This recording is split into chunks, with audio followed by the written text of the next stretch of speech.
What's up, everybody? Welcome to another PUBG New State video. In today's video, guys, I'm going to be talking about sniping, and in particularly, I'm going to be mainly talking about bolt action sniping and bolt action sniper stats. All you need to know about bolt action sniping in general is in this video. With that being said, let's get started. So the first thing I'm going to be talking about is leading your target, and pretty much as a standard in PUBG New State, lead your target by about 10 virtual meters, if you will. Whichever directions he's running, lead him ahead of him if you can. That's going to give you a better chance of hitting your target.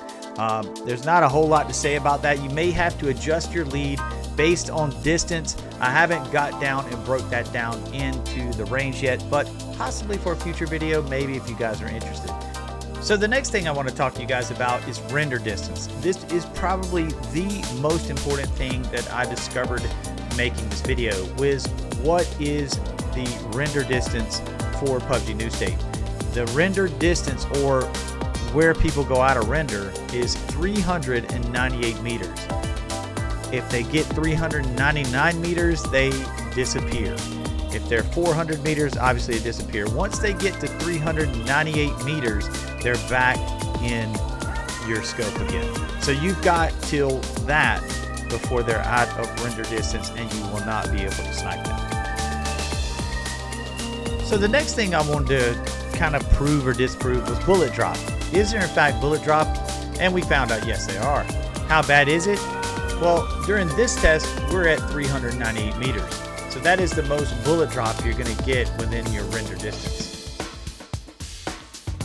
And we found at that distance, basically, if I aim for the head, I hit the guy in the chest. So if I wanted a headshot, I had to aim basically a head above a head, if you will, and I would get a headshot. Now, other than that, it would drop to his chest, and I'd get a chest shot. So since there was bullet drop-off, was there damage drop-off? And what was the difference at certain distances, and did it change? With that being said, we conducted more testing. 398. I'm going to aim at your head again and get this thing for the...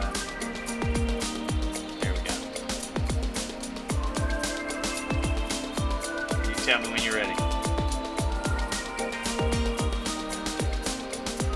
And I want you to kind of like just tell me what the percentage of damage is. Okay, you ready? So here's a screenshot from Carver's perspective. He took 93% damage, chest shot with no armor at 398 meters. All right there. Stop right there. Let me see what we got. 201 meters. That's fine with me. So I'm going to aim this at your chest, and we're going to see what kind of damage we got. Because we shouldn't have much bullet drop at 200 meters, right? So we reduced the distance to 200 meters. That's 198 less than maximum render distance in the first snipe. And it shows 1% health, which is the maximum that you would lose in the training ground. So he, in a sense, was knocked. So it was 100% damage at 200 meters. You are perfect. Just stay right there. You're 101. So here we go. You ready? Are you back to full health? Now we moved him to 100 meters, and honestly at 200 meters, if it was 100% damage, it was going to be the same, and it didn't disappoint. It was 100% damage. Now of course we're only testing the DSR1 or DSRL or whatever it's called. So, you know, it's pretty powerful. Not all snipers are this powerful, and I'll go into that towards the end of this video.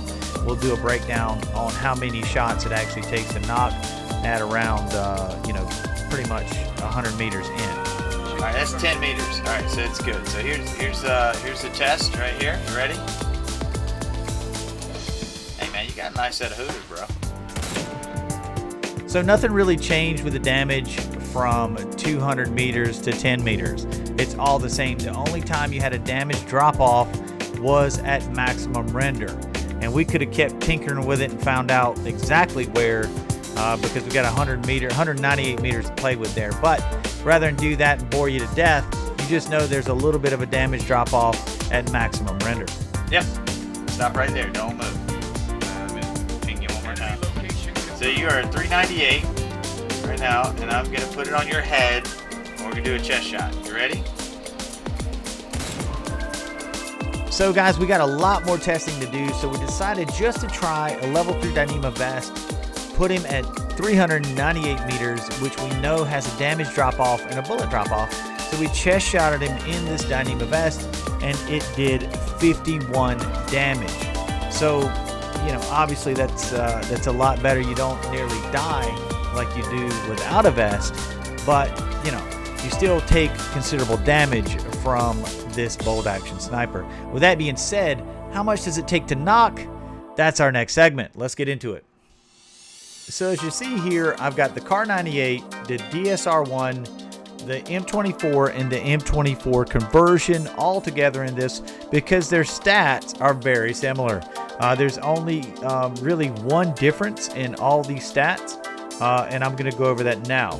The M24 basic, it's the only one that's different. All the other ones are all the same, and it only differs against no vest. It takes 2 to knock with a M24 basic. The M24 conversion, which gives a damage buff, the Kar98, the DSR-1, all take 1 bullet to knock with no vest. And then with a level 1 vest, they take 2 to knock. Level 2 vest, they take 2 to knock. Level 3 or level 2 Dyneema, 2 to knock. Level 3 police, 3 to knock. And a level 3 Dyneema, 2 to knock. So really the only vest that even protects you any at all against these snipers is a level 3 police vest. All the rest of them are basically garbage against a bolt action sniper. Now we're going to look at the AUM. I separated the AUM because it is a crate weapon and it does have a little bit more power compared to these guys. But it's really in weird places, guys. I got a surprise for you. It's a plot twist. But let's get into it. The AWM against no vest, it takes 1 shot to knock. Big surprise, right? Level 1 vest, 1 shot to knock. Level 2 vest, 2 shots to knock. Level 2 Dyneema, 2 shots to knock. Level 3 police, 2 shots to knock. Level 3 Dyneema, 3 shots to knock. So it basically reversed right there, and the level 3 Dyneema performed the best against the AWM. All right, and the last part of testing, guys, is helmets. We're going to see how much these helmets are going to take from these bolt action snipers, and I can tell you it ain't much.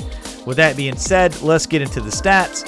We're going to group up these guns to make it quick. The M24, M24 conversion, Kar98, and DSR-1, all for level 1 through 2, or level none through 2 helmets, is 1 to knock. So it doesn't matter if you don't have a helmet, if you have a level 1 or a level 2, it's just 1 to knock. Now with the level 3 helmet, you just got just a little bit more protection at 2 to knock. With the AWM, it's all by itself and it's all 1s for every helmet. It doesn't matter what you have on, the AWM will take you out in 1 shot. With that being said, that concludes our knock numbers here, and that's going to wrap up this video.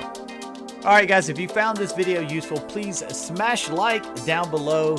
Share this video with your communities on Discord, Facebook, Twitter, everywhere in the social verse, if you will. That'll help me out immensely, and there is a lot of work that goes into this. Special thanks to my REST team, or my research and development team for PUBG New State. Those guys helped out quite a bit, and also my clan Danger Close. With that being said, thank you guys so much for watching, and I am out of here. Turn up the DJ, turn it up, better DJ, bring it back. Dollar DJ, turn it up, better DJ, bring it back. Dollar DJ.